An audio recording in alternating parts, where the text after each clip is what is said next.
So, as for the question, would I recommend the book? Absolutely. I would recommend the House of Night series to any young adult who enjoys to read, or anyone who just likes to read YA books. Hi, my name is Terry Westwell and welcome back to Panic at the Book Club. This week, we're discussing Loved by Kristin and P. Cast. If you'd like to take part in this online book club, you can find out more information on how via the channel's intro video. We list the next 4 books down below and on TikTok, along with the discussion dates. That way, you can choose which genre best suits you and the best time frame to read it in. We also accept your book feedback in a wide manner of ways. Comment your thoughts below a video, send me a voice note, or even send me a short video clip of you discussing the book. Alternatively, you can just send me a direct message on Instagram. Reunited in Tulsa after spending a year apart, Zoe and the Nerd Herd are ready to celebrate her 18th birthday. But nothing in the House of Night is as it seems. With rabid red vampires closing in, the friends must come together again. But a year is a long time. Have they grown too far apart? When the world fractures and allies become enemies, will darkness devour their friendship? Or will light save those Zoe loves? From the best-selling authors of the House of Night series comes another series following the same kick-ass heroine, Zoe Redbird.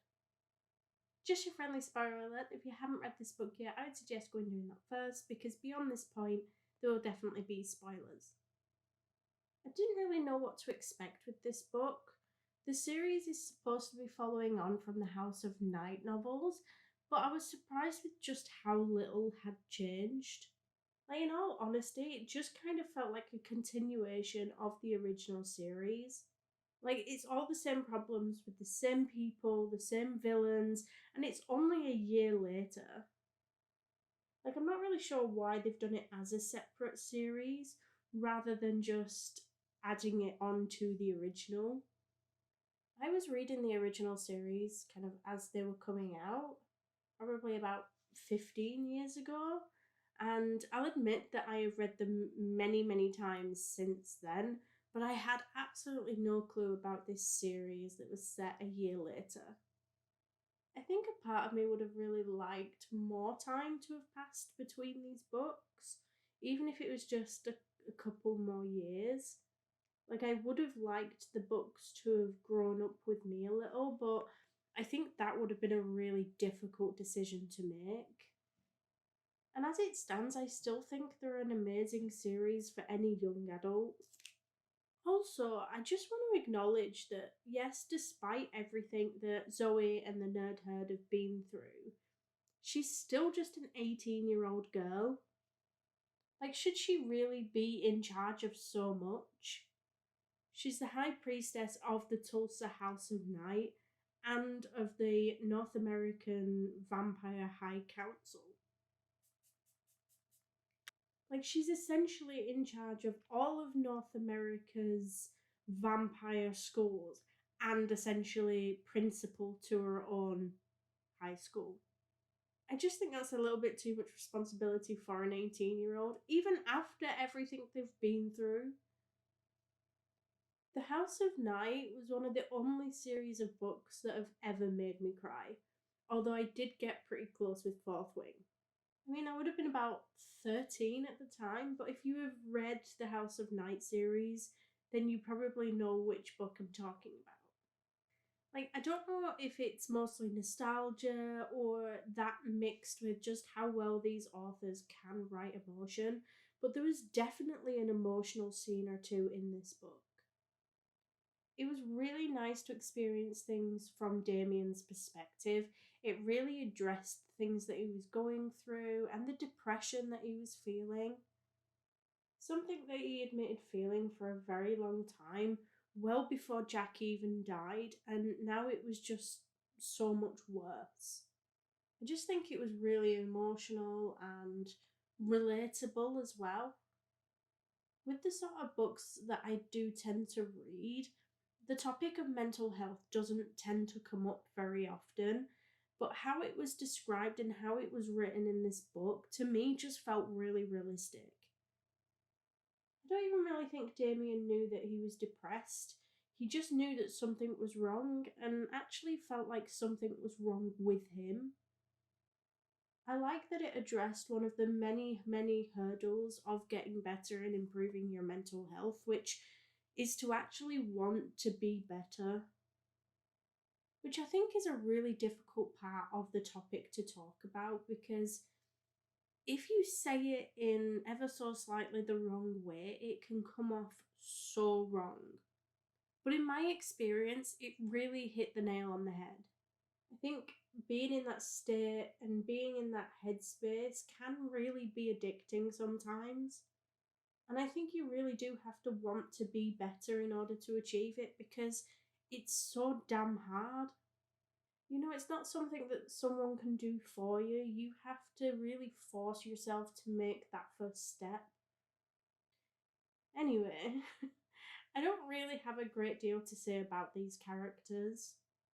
I mean, as always, Zoe and the Nerd Herd are a lovable group, and I think they really pulled at the heartstrings bringing Jack back. I also think it was really nice to see the growth and development of Aphrodite's character. I think from where she was in the original first book, Marked, to where she is in this book, there's a phenomenal difference, and it was really nice to see that from her perspective as well. I wasn't expecting Jack and all of the other red fledglings and vampires to be healed so quickly. I was expecting them to be a much bigger problem than they were, but the ending was so incredibly sweet, and it has got me curious as to where they'll be going next. I also found it quite funny how this book seemed to remember that Zoe did in fact have siblings, because apart from the first book in the original series, I don't think they were ever mentioned again. I did think at one point that I missed something, because in the original series, they used to write their own spells and stuff all the time, right? I mean, they made it out to be such a huge deal, while at the same time, not giving them any time to really prepare for it. No wonder it went wrong. Also, if Zoe could stop describing every single unique tattoo as the most incredible mark she has ever seen, that would be great. So, as for the question, would I recommend the book? Absolutely. I would recommend the House of Night series to any young adult who enjoys to read, or anyone who just likes to read YA books. There are a lot of books in the series. I think 12 in the original, and I think so far 3 in this series. I don't feel like this book took like the obvious route. There were a lot of unexpected elements in there, and a lot of character development and growth. It was an emotional roller coaster, although I do think we could have done with another chapter from Damien's perspective. I know they were trying to say that he does still have a lot of healing and growth left to do, but it almost just kind of felt like they were saying, well, now Damien has other Jack, he's okay now. And I know that's not what they were saying, but I think that could have just been made clearer with another chapter. I think it would have just been a good experience to see what Damien was still going through by the end of the book. But I am looking forward to what happens with the Nerd Herd next. But let me know what you thought. Did you enjoy the book? Next week we'll be discussing Iron Flame by Rebecca Yarros, so don't forget to get your comments and thoughts in by Monday the 4th of December at the latest to be a part of the discussion. You can now do this on YouTube, TikTok or Instagram. The following week we'll be discussing The Satsuma Complex by Bob Mortimer, but don't forget, if you do need a little bit longer to read a book, we do now list the next 4 books down below and on TikTok along with the discussion dates. That way you can choose the best genre that suits you and the time frame to read it in. Thank you all for joining, and if you liked this video, please don't forget to like and subscribe. It's greatly appreciated, and I will see you all next week. Bye.